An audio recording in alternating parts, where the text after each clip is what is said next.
On today's episode, we're sitting down with Krista Maltais, an Advanced Postpartum Doula and Certified Postpartum Doula Trainer through DONA International, and an Advanced Lactation Consultant through the Academy of Lactation Policy and Practice. Oh, and she's published a new book and volunteers at PSI as a climb leader, just to name a few things. We'll hear about how even perinatal professionals like Krista can experience postpartum anxiety, depression, and absolute depletion after becoming a parent. In fact, Krista's experience fueled her desire to create what she didn't have for new families in her community. So without any further ado, please get comfortable, make sure those earbuds are properly adjusted, and enjoy this episode with our friend Krista. The views, thoughts, and opinions expressed in the I Am One podcast are the speaker's own. Tuning into this podcast is not a replacement for therapy or any other form of professional help. Our discussions cover personal stories of perinatal mental health disorders and may feel triggering to some listeners. Your number one priority is to take care of yourself. So if you are in need of support, please reach out to the PSI helpline by calling or texting HELP to 1-800-944-4773 for help in English and in Spanish. At PSI, we want you to know you are not alone, you are not to blame, and with help, you will be well. Okay, let's get on with the podcast. Krista, welcome to the podcast studio. We are so excited to have you here today. We just bumped into each other at the DONA International Summit in Minneapolis, which was really awesome. We were both exhibitors, and it was a really great opportunity for us to catch up and hear what each other is up to. And you were so kind to offer to be a guest on the pod, and we jumped at the chance to get into the studio with you. So we're excited to talk about all the things. So thanks so much for being here. Thank you. I was so excited to meet both of you at the conference, and I feel very honored to be here getting to talk on the podcast. So thanks for the invitation. Absolutely. Krista, without any further ado, could you give us a little bit of an introduction to who you are? Sure thing. So my name is Krista Maltais, and my pronouns are she, her, hers.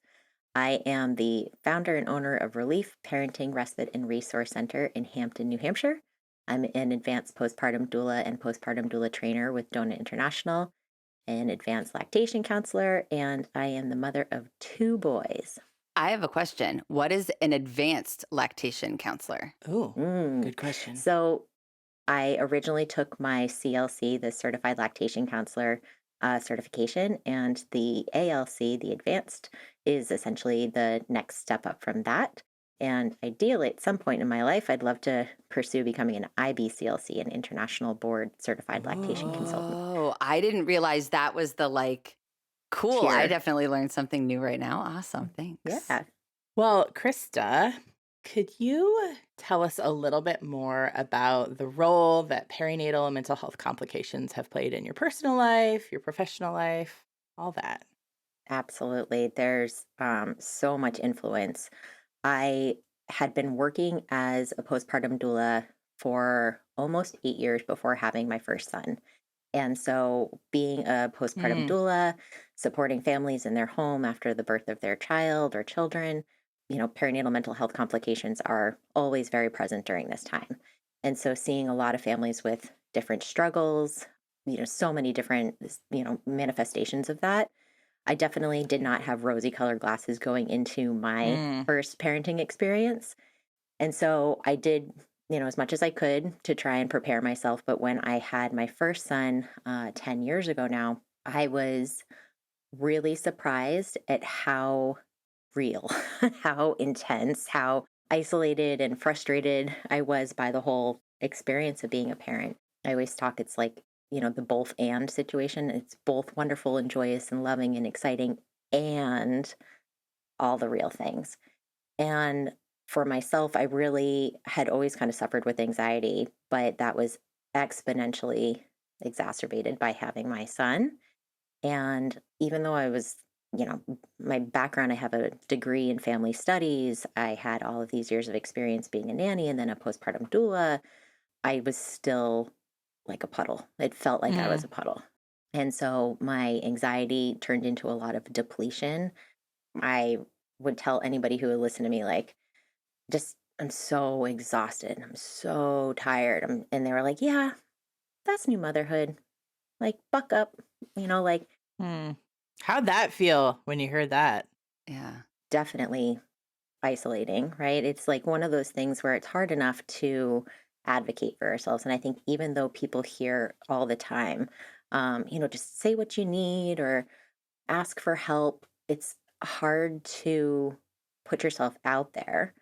But Yeah. then when you kind of get the brush off, or people aren't taking the time to really like actively listen and ask the right kind of follow up questions, it just kind of dies on the table.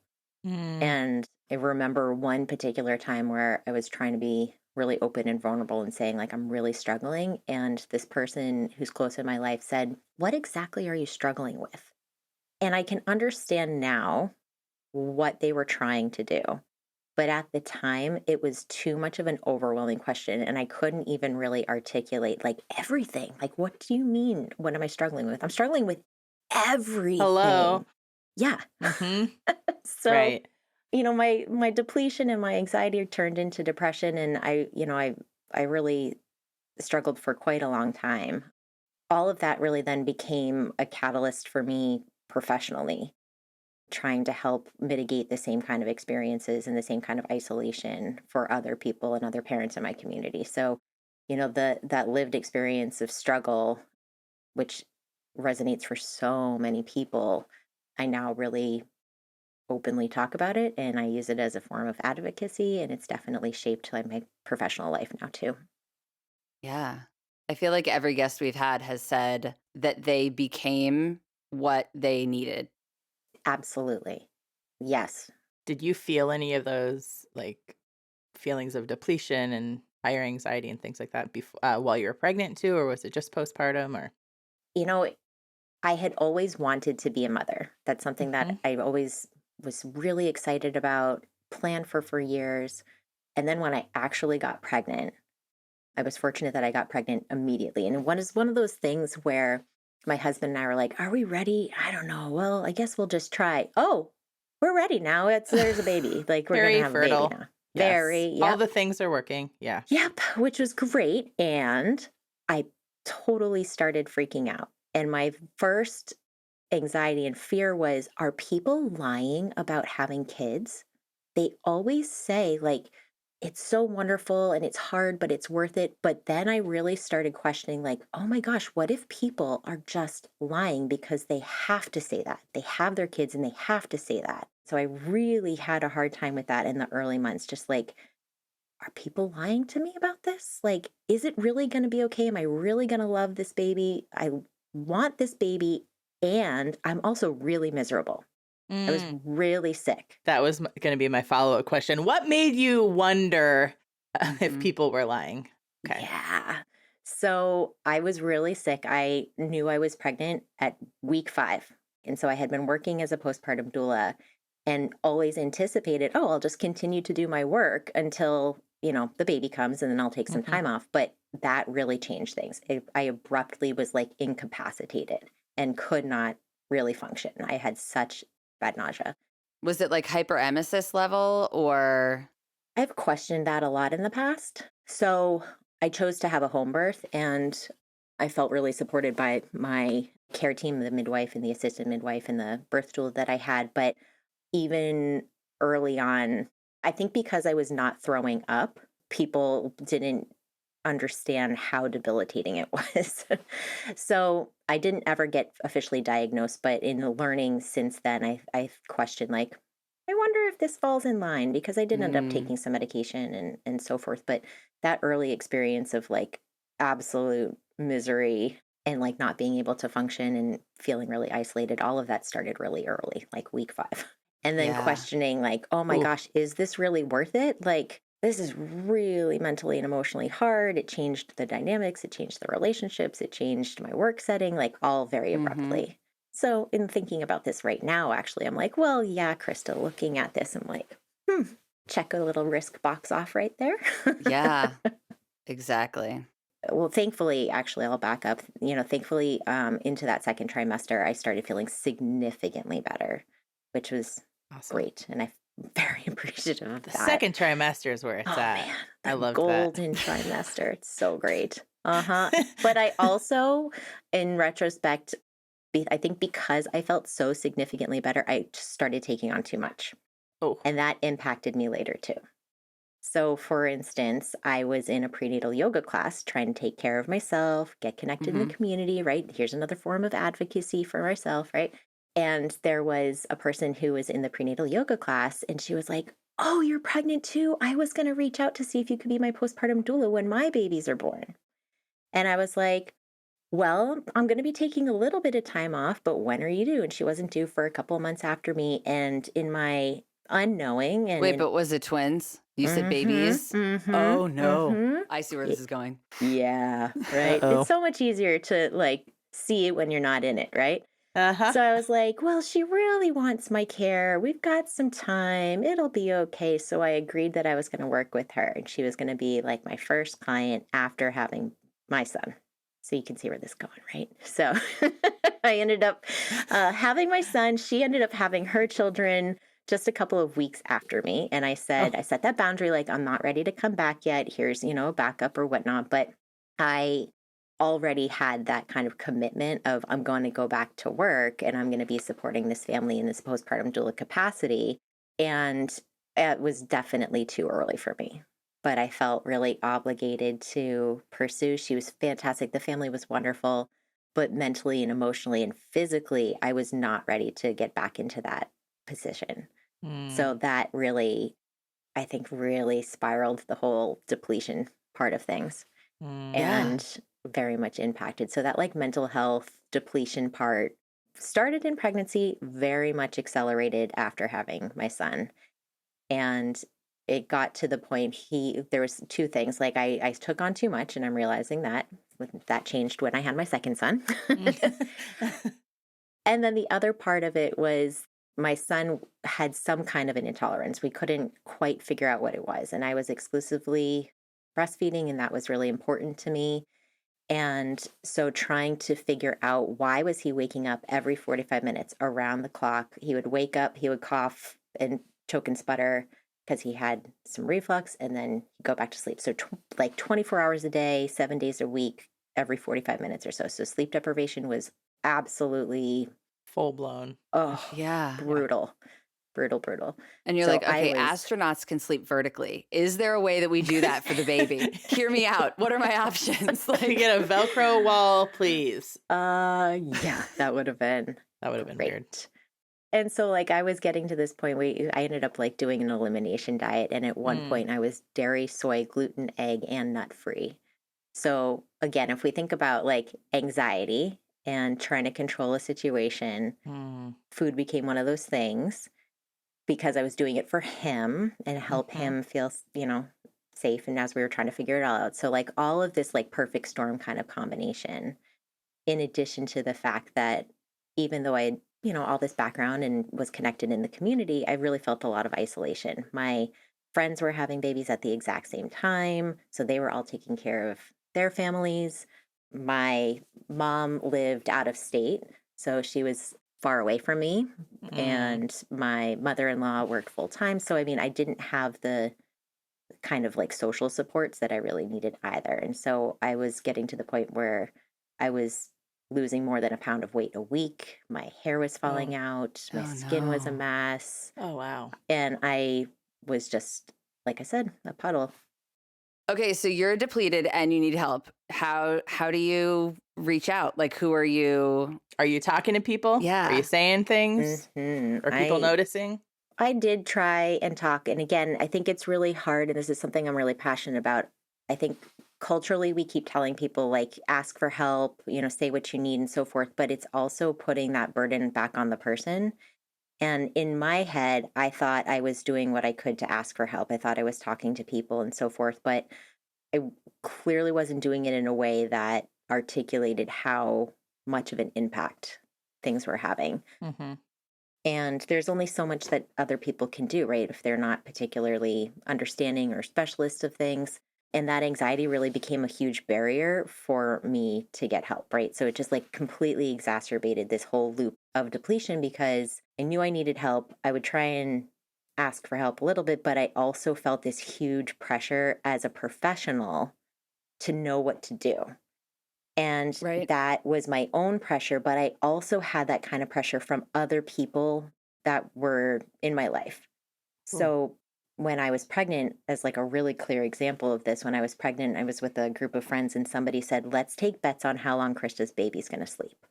Oh, Oh, because you've got it all figured Because out. you're going to be so skilled. oh, yeah, Like you can control that. totally. And right. And like, I get why people said that. They're like, this is going to be easy for you. You have all of this knowledge, you have all of this experience. Yes. And I'm the mom in this situation. And it's my baby. And right, like, And you that's had not like a realistic feeding expectation. colicky issues, right? Like that's another huge risk factor. Hmm. Exactly. So I ended up seeing a therapist.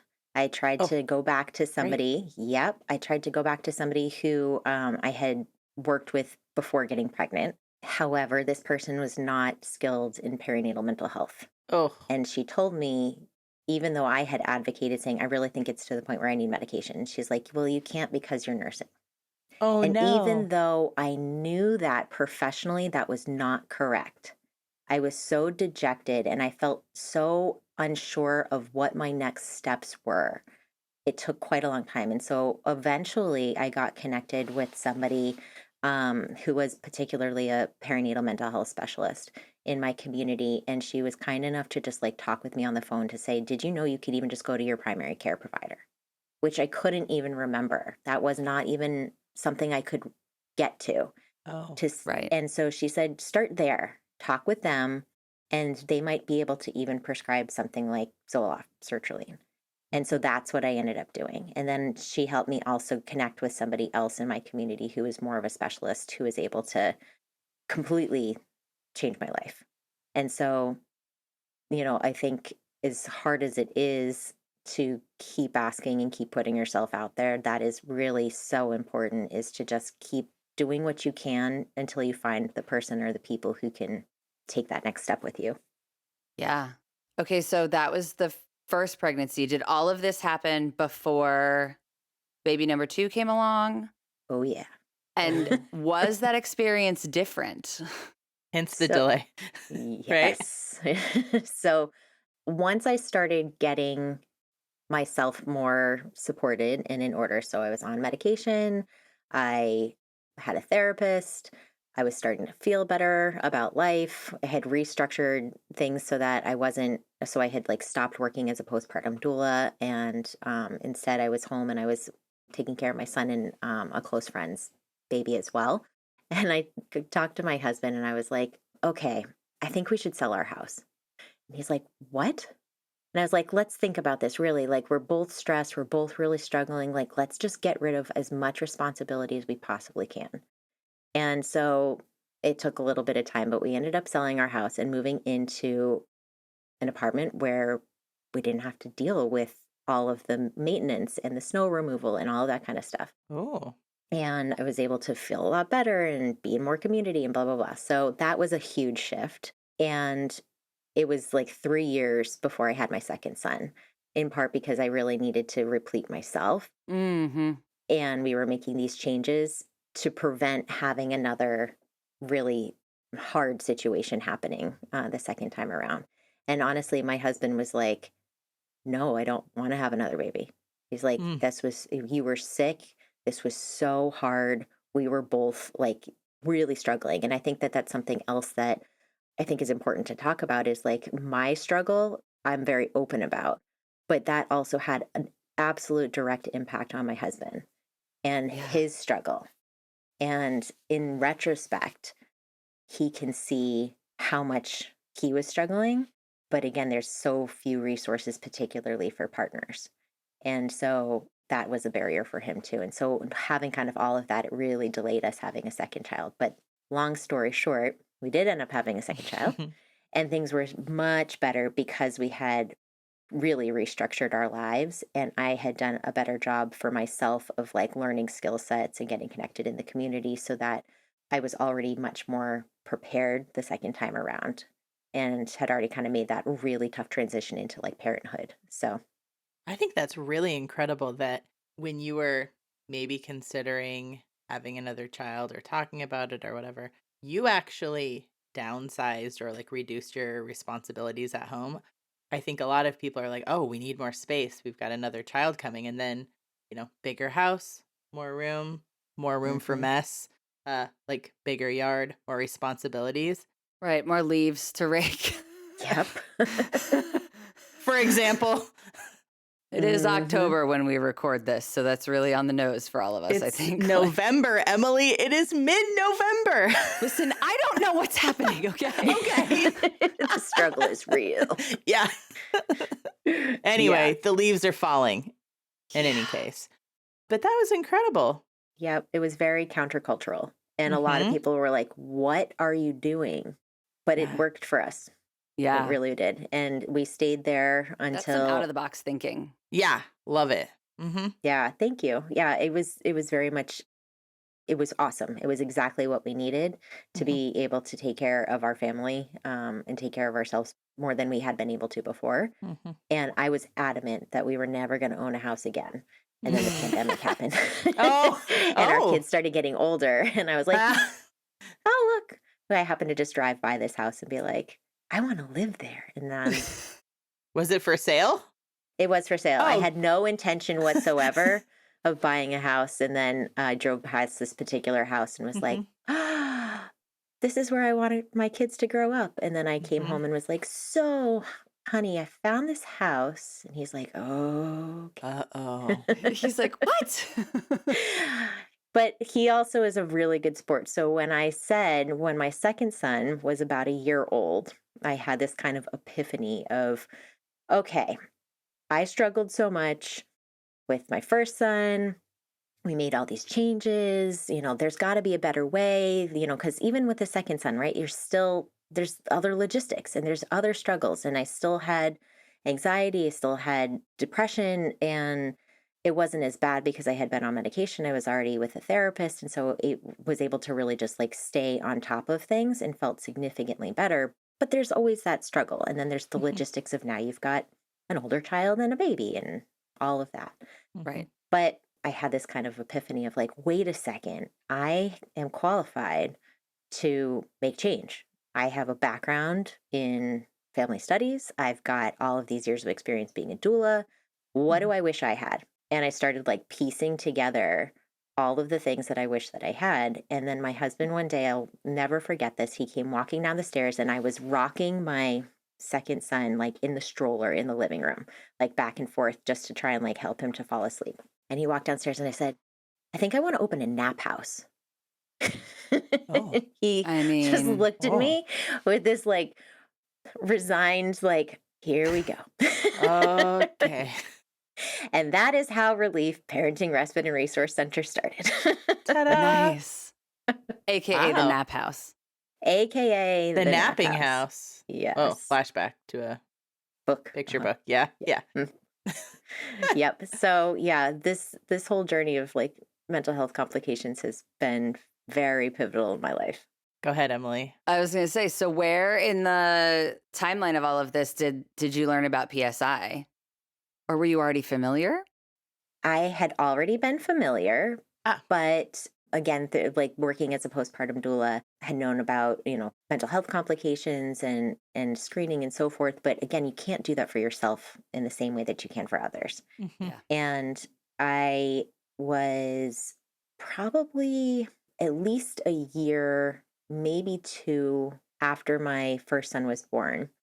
And there's a perinatal mental health coalition in my area. Yeah. And I was invited to join that. And through that, I got connected with one of the members who is another mom who had been doing the Climb Out of Darkness walk. And Mm. so we ended up kind of on this coalition together and partnering together to lead the walk. So the first year that I did the Climb Out of Darkness walk, I was there as a participant, and the coalition and the leader invited me to do that. And I was so inspired and I felt so seen and like heard. And it was just such a positive environment. And then the next year, I became the co leader. And then my friend moved, and then I took it on by myself for a couple of years. And yeah, so I'm now, especially as a postpartum doula trainer, we talk about PSI all the time and in many different ways, because this it's just such a wealth of resources and connection points and Hmm. screening tools and all of these amazing things. It's like that scene from Aladdin where the genie goes, "Poof, what do you need? Poof, what do you need? Poof, Yes. what do you need?" And PSI's here with like this and that and the other thing. Like it has all the stuff that you need. Uh-huh. Definitely. Okay, so you already covered how you volunteered for PSI. So what are you doing today? Anything new at all? Write anything recently? Emily, get your prop. Yes. So, Mm. so I recently released, just last month, I wrote a children's book called My Baby, Our Doula, and Me, about the transition of having a sibling and what postpartum doula support can look like in home. So, yeah, that's been a project that has been 10 years in the making. That's finally completed. So, after having my kids and then my illustrator friend Sarah argue. She had her two children. So it's been, the labor of love, and very excited to be able to share that at the DONA conference and to be able to share copies with both of you. Oh yeah, these were hot off the Yeah. press. I mean, Hmm. not to brag, but we've got signed copies. No big deal. Mm-hmm. That was really cool. One cool thing. How long have you known the illustrator of your book? Thought that We was have cool. known each other since we were 12 years Like, old. how cool is Yeah. I that? love that. It's pretty amazing. Yeah, Yeah. she is one of my lifelong dearest friends. And to Mhm. be able to utilize her skill set in this way and have this project together, yeah, it's been really, really special. And it's been really great for families and other, like, perinatal workers to be able Mhm. to really have something concrete to say, like, oh, yeah, this is a way that you can get help. This is a Mhm. way that you can help your family transition, when you're adding a new baby, like to have this professional in home to help support. So, yeah, it's been great. 14 years ago, I did not know what a doula was. And this is good for kids and adults. Oh yeah. Hmm. I mean, anyway, nicely That is the whole done. point. Thank Yeah. you. Yeah. Yeah, to be able to resonate with kids and to be able, as an adult or a future parent or a professional, to be able to have something really concrete to say, look, this is what this could look like. These are things that Mhm. you're going to learn. Yeah. Yeah. Help to, again, mitigate those same kind of challenges that I experienced. Well, Absolutely. bravo. We'll put a link in the show notes to your book. Why, thank you. So For in sure. case folks want to check it out. Is there anything else that we haven't talked about, Krista, that you would like to mention, or are you ready to hop into the lightning round? I can literally talk about anything for days at a Oh, time. As a Relatable. doula trainer, I literally just, like, on Sunday this past weekend, I just finished another 4-day doula workshop. I could Yeah. talk about all things postpartum related. So if you have anything that you want me to talk about, I can, but otherwise I will stay focused and get ready oh, for the lightning round. oh. Emily, I think she's ready unless you have a question. Yeah, I'm ready for the lightning round. Oh, okay. Let's do it. Cool. Krista, besides this podcast, do you have a favorite one that you'd like to recommend? I don't actually. I am one of those crazy people who have yet to jump on the podcast wagon, What? because I have known for my own mental health, I generally will drive in the car in silence. Oh. That is a Oh. strategy that I have found for myself that drives my husband nuts because he loves music and stuff, but I like to be quiet or only listening to audiobooks. Does it feel like there's so much going on during the day that that's your only opportunity to kind of just like do one thing at a time and to not Definitely. be overwhelmed? Mhm. That's good self-care right there. Yes, noise is a really big trigger for me. So being able to just, like, have that moment of, like, quiet in the car, Mhm. Yeah. Right. very important for my mental health. Yeah. That's what I call a healthy boundary, as Why, Emily would thank say. you. Yeah. Okay, so I think I know the answer to the next question based on what you just said, but do you prefer a book in your ear or a book in your hand?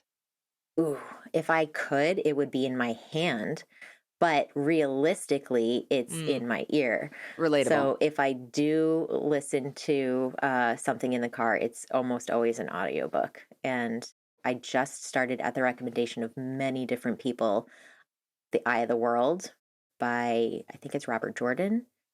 And when I was traveling for the DONA International conference, I had listened to The Alchemist. And I know that's like a Oh, classic, but I had never heard of it. And so when I was traveling, that was what I had finished listening to. And it was quite inspiring.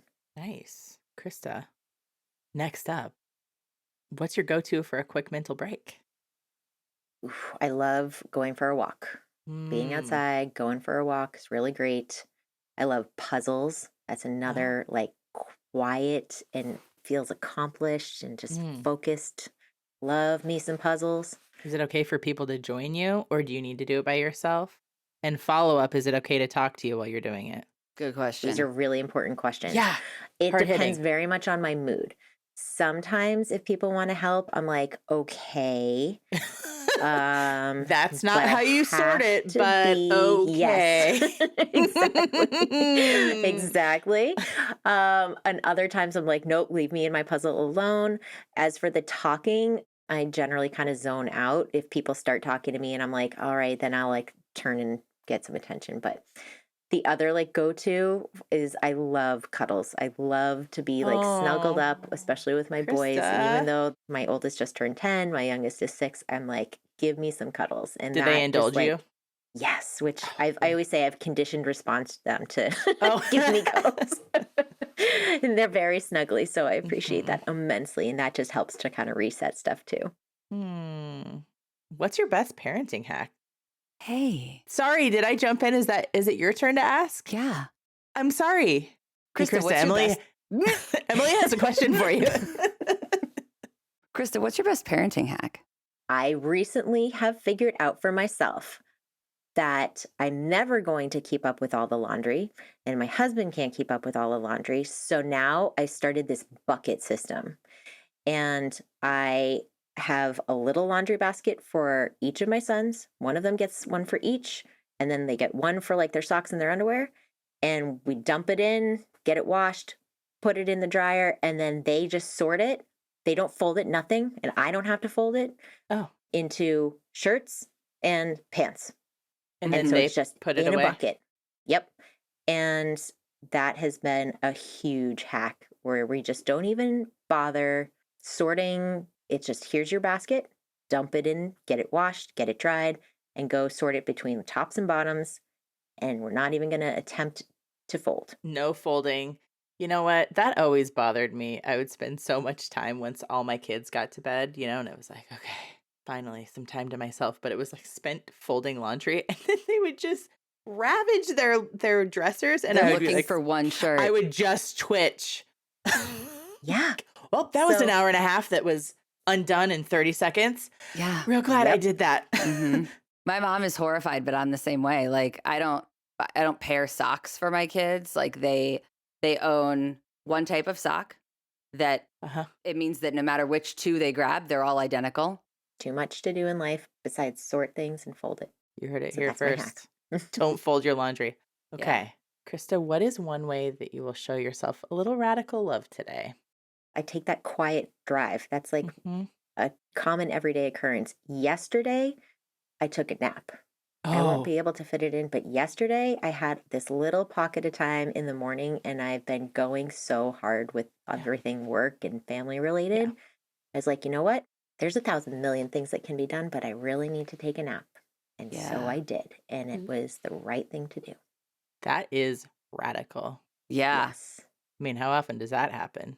Not as much as I wanted to. Mm-mm. I'm currently sitting in the respite room at my Yeah. center. It looks really And relaxing. Yeah. I, Cozy.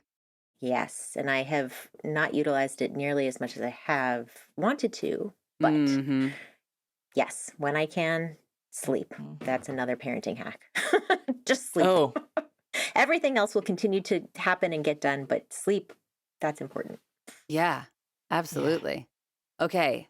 Final, most critical question. How do you take your water? That is a really good question. Recently, with ice, like flat water with ice. But that's a recent development in life. Oh. Before, I never really put ice in it or I was very Mm. impartial. And now recently, I'm like, I really like some ice and some nice cold water. I'm going to need this Mm. chilled. Yeah. Well, Krista, You've survived the lightning round. Awesome. I thought you were going to ask me about music.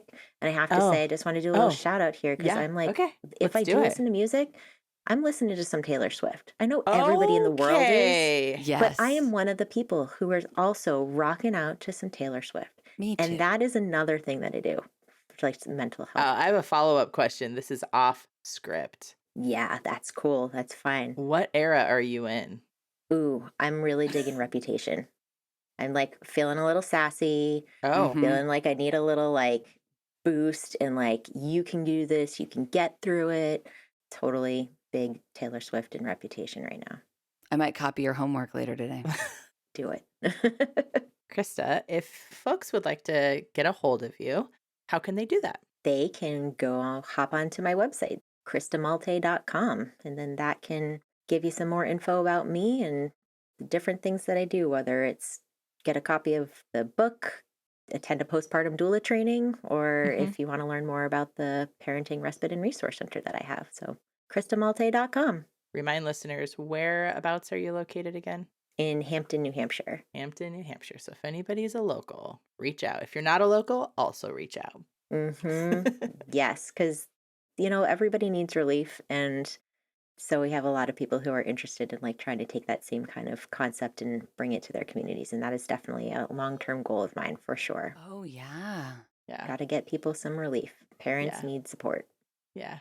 Krista, thank you so much for being on the pod and for introducing yourself at the conference, because I would not have recognized you just by your face. And then thank you for pronouncing your name for me so that I could be like, right, I do know who you are.